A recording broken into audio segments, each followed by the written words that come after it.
Hello, hello, hello. Good afternoon. This is Myesha Marie coming to do our Reading the Bible together on this fabulous Thursday. Thankful Thursday, Throwback Thursday. We'll be reading together today Leviticus Chapter 11 from the New Living Translation. I hope you all are doing well. And we will get started. And if there's a strange noise in the background, there's a lot going on around here. So forgive me in advance. Then the Lord said to Moses and Aaron, "Give the following instructions to the people of Israel. Of all the land animals, these are the ones you may use for food. You may eat any animal that has completely split hooves and choose the cud. You may not, however, eat the following animals that have split hooves or that chew the cud, but not both. The camel chews the cud, but does not have split hooves, so it is ceremonially unclean for you. The hyrax chews the cud, but does not have split hooves, so it is unclean. The hare chews the cud, but does not have split hooves, so it is unclean. The pig has evenly split hooves, but does not chew the cud, so it is unclean. You may not eat the meat of these animals or even touch their carcasses. They are ceremonially unclean for you. Of all the marine animals, these are ones you may use for food. You may eat anything from the water if it has both fins and scales, whether taken from salt water or from streams. But you must never eat animals from the sea or from the rivers that do not have both fins and scales. They are detestable to you. This applies both to little creatures that live in shallow water and to all creatures that live in deep waters. They will always be detestable to you. You must never eat their meat or even touch their dead bodies. Any marine animal that does not have both fins and scales is detestable to you. These are the birds that are detestable to you. You must never eat them: the griffin vulture, the bearded vulture, the black vulture, the kite, falcons of all kinds, ravens of all kinds, the eagle owl, the short-eared owl, the seagull, hawks of all kinds, the little owl, the cormorant, the great owl, the barn owl, the desert owl, the Egyptian vulture, the stork, herons of all kinds, the hoopoe, and the bat. You must not eat winged insects that walk along the ground. They are detestable to you. You may, however, eat winged insects that walk along the ground and have jointed legs so they can jump. The insects you are permitted to eat include all kinds of locusts, bald locusts, crickets, and grasshoppers. All other winged insects that walk along the ground are detestable to you. The following creatures will make you ceremonially unclean. If any of you touch their carcasses, you will be defiled until evening.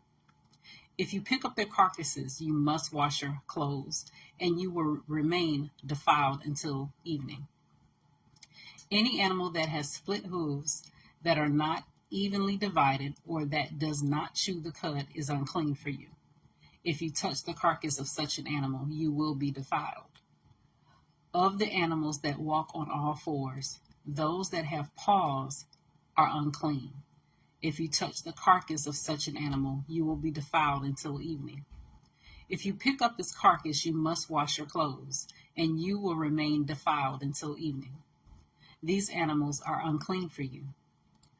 Of the small animals that scurry along the ground, these are unclean for you: the mole rat, the rat, large lizards of all kinds, the gecko, the monitor lizard, the common lizard, the sand lizard, and the chameleon. All these small animals are unclean for you.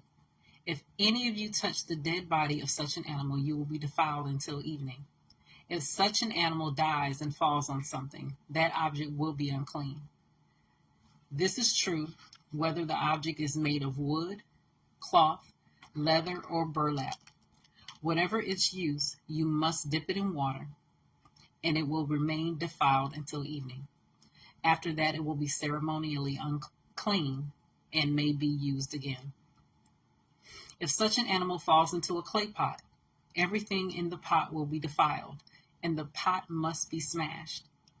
If the water from such a container spills on any food, the food will be defiled, and any beverage in such a container will be defiled. Any object on which the carcass of such an animal falls will be defiled. If it is an oven or hearth, it must be destroyed, for it is defiled, and you must treat it accordingly. However, if the carcass of such an animal falls into a spring or cistern, the water will still be clean, but anyone who touches the carcass will be defiled. If the carcass falls on seed grain to be planted in the field, the seed will still be considered clean. But if the seed is wet, when the carcass falls on it, the seed will be defiled. If any animal you are permitted to eat dies, and you touch its carcass, you will be defiled until evening. If you eat any of its meat or carry away its carcass, you must wash your clothes, and you will remain defiled until evening. All small animals that scurry along the ground are detestable, and you must never eat them. This includes all animals that slither along on their bellies, as well as those with 4 legs and those with many feet. All such animals that scurry along the ground are detestable, and you must never eat them. Do not defile yourselves by touching them. You must not make yourselves ceremonially unclean because of them, for I am the Lord your God. You must consecrate yourself and be holy, because I am holy. So do not defile yourselves with any of these small animals that scurry along the ground. For I, the Lord, am the one who brought you up from the land of Egypt, that I might be your God. Therefore you must be holy, because I am holy. These are the instructions regarding land animals, birds, marine creatures, and animals that scurry along the ground.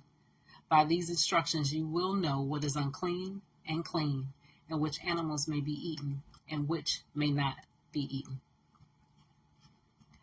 So that was Leviticus chapter 11, New Living Translation. Interesting, right? So, as always, I encourage you to search the scriptures daily to see what is true. Allow Holy Spirit to illuminate the word into your heart, bring knowledge, understanding, and wisdom, and most of all, revelation of God, his character, and how much he truly, truly loves you. You take care. God bless. And Lord willing, we'll see each other tomorrow.